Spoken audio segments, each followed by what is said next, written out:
ஹல்லேலூயா. இன்று அதிகாலையில் நாம் பரிசுத்தரின் வார்த்தை நாம் தியானிக்க இருக்கிறோம். இந்த நாளிலே கூட 1 சாமுவேல் புத்தகம் 18வது அதிகாரம் 14-15 வசனங்கள்.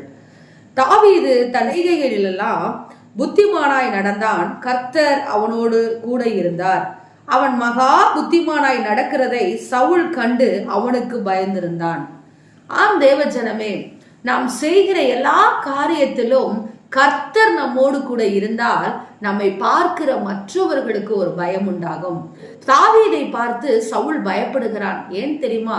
அவன் தன்னுடைய செய்கைகளில் எல்லாம் எப்படி இருந்தான் என்று சொல்லப்பட்டிருக்கிறது, புத்திமானாய் நடந்தான் என்று சொல்லப்பட்டிருக்கிறது.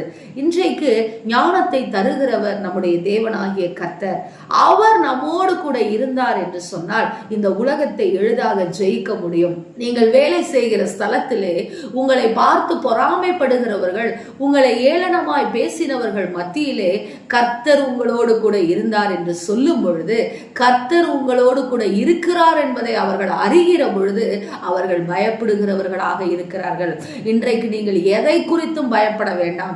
எந்த மனுஷனையோ அவன் செய்கிற காரியங்களை நினைத்தோ, அவன் உங்களுக்கு எதிராக எய்கிற அம்புகளை நினைத்தோ, பேசுகிற பேச்சுக்களை நினைத்தோ, சாபங்களை நினைத்தோ, எதை குறித்தும் நீங்கள் கலங்காதிருங்கள்.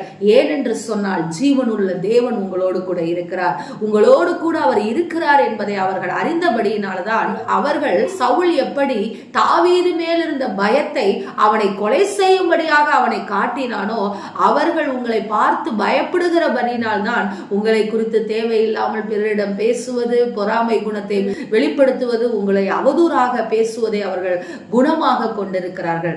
எனவே தேவஜனமே, மற்றவர்களை குறித்து நீங்கள் கவலைப்படாதிருங்கள். சவுலுடைய நிலைமை என்ன? அவன் தற்கொலை செய்து கொண்டதை நாம் பார்க்கிறோம்.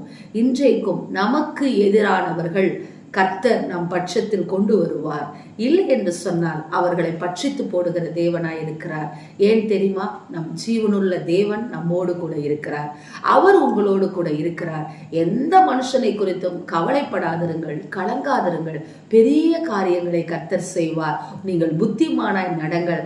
மற்றவர்கள் மேல உங்கள் கண்கள் இருக்க வேண்டாம், தேவன் மேலேயே உங்கள் கண்கள் இருக்கட்டும். பெரிய காரியங்களை நீங்கள் பார்ப்பீர்கள். ஆமேன். ஸ்தோத்திரம். எங்களை நேசிக்கிற எங்கள் நல்ல தகப்பனே, இந்த நாளிலே நாங்கள் கேட்ட வார்த்தையின் பிரகாரமாக சவுல் எப்படி தாவீதை பார்த்து பயந்தானோ, அது போல ராஜா எங்கள் மீது ஆண்டவரே அநேகர் பொறாமையை கொண்டு ஆண்டவரே ஸ்தோத்திர ஆண்டவரே மற்ற காரியங்களை எங்களுக்கு விரோதமாக தூஷிக்கும் பொழுது ஆண்டவரே எங்களுக்குரிய பயம் அவர்களிடத்தில் இருக்கிறது என்பதை நாங்கள் அறிந்து கொள்ள இன்றைக்கு இந்த வசனத்தின் மூலமாக பேசினதற்காய் நன்றி. நீர் எங்களோடு கூட இருக்கிறீரப்பா. எதற்கும் பயப்படாதபடிக்கு நாங்கள் இந்த நாளை தொடங்குகிறோம். நல்ல பிதாவே, ஆமேன். Praise the Lord. ஹல்லேலூயா.